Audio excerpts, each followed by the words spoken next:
На днях в районе состоялся выездной зональный семинар с участием заместителя министра жилищно-коммунального хозяйства Республики Башкортостан Юрия Палтусова, заместителя глав администрации и руководителей предприятий ЖКХ районов и городских округов. Основная тема семинара – подготовка объектов ЖКХ к работе в осенне-зимний период 2021-2022 годов. Сегодня собрались здесь представители 11 муниципалитетов, заместители глав по ЖКХ, руководители предприятий ЖКХ. Цель – это обсудить насущные вопросы подготовки к зиме, выработать пути решения, ну и принять соответствующие меры.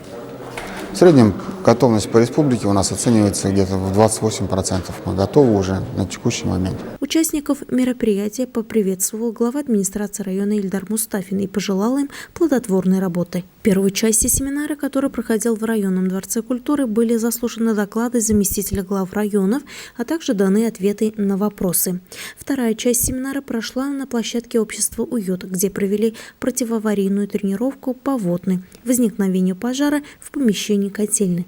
В тренировке приняли участие сотрудники 122-й пожарной части отряда Федеральной противопожарной службы по Республике Башкортостан, Центральной районной больницы, отдела внутренних дел, а также представители Илишевской районной эксплуатационной службы филиала Дюртюли ГАЗ. ОАО «Газсервис».